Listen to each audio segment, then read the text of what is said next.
शहर के बीचों बीच एक बड़ी सी सोसाइटी की बिल्डिंग थी। उस बिल्डिंग के सबसे ऊपरी मंजिल पर एक लड़का राम रहता था। राम रोजाना रात को खाना खाने के बाद लगभग 9 से 10 बजे तक छत पर टहलने जाया करता था। उस बिल्डिंग के पास कुछ झुग्गी झोपड़ियां भी बनी हुई थीं। पिछले 1-1.5 महीने से राम रोज देखता था कि एक छोटा बच्चा हर रात एक गुब्बारे को आसमान में छोड़ता है और तब तक उसे देखता रहता है जब तक वह आंखों से ओझल न हो जाए। एक दिन राम अपने किसी दोस्त से बातों में व्यस्त हो गया और छत पर थोड़ी देर से पहुंचा। उस दिन वह बच्चा उसे दिखाई नहीं दिया। उसने ऊपर आसमान में नजर दौड़ाई कि शायद कोई गुब्बारा उड़ता हुआ दिख जाए। तभी उसकी नजर छत की पानी की टंकी पर अटके एक गुब्बारे पर पड़ी। राम समझ गया कि यह वही बच्चे का गुब्बारा है। उसने सोचा कि इस गुब्बारे को निकालकर बच्चे को दे देता हूं। वह टंकी पर चढ़ गया और देखा कि गुब्बारे पर कुछ लिखा हुआ है। गुब्बारे पर लिखा था, हे ऊपर वाले, मेरी माँ की तबीयत बहुत खराब है, उसके इलाज के लिए किसी को भेज देना, मेरे पास इतने पैसे नहीं हैं। यह पढ़कर राम की आंखें भर आईं। वह रात भर बेचैन रहा, सो नहीं पाया।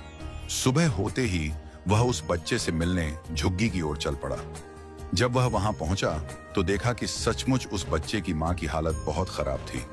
राम ने बच्चे से पूछा, तुम रोज गुब्बारे पर कुछ लिखकर क्यों उड़ाते हो और ये विचार तुम्हारे मन में कैसे आया?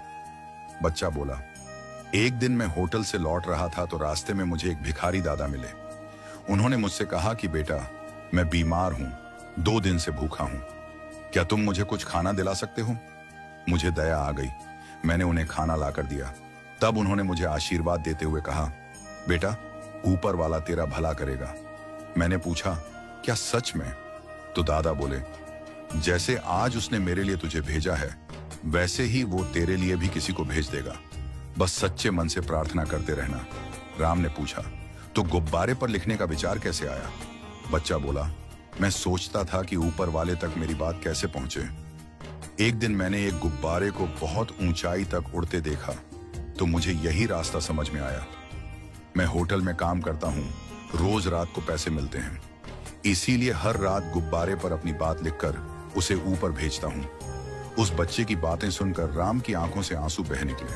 उसने बच्चे को गले लगाते हुए कहा, बेटा, दादा सच ही कह रहे थे, ऊपर वाले ने ही मुझे तेरी मदद के लिए भेजा है। राम ने उसकी मां का इलाज करवाया। बच्चे की मां के प्रति निस्वार्थ प्रेम और उसके विश्वास से प्रेरित होकर राम ने उसकी और भी मदद की।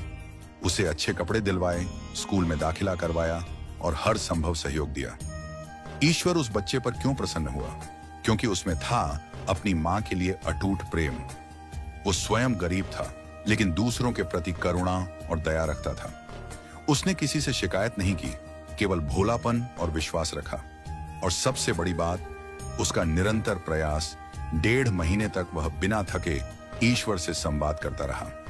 जब मन से निकली पुकार आसमान तक जाती है तो ऊपर वाला जरूर जवाब देता है। भरोसा रखिए, वह आपकी कहानी भी लिख रहा है।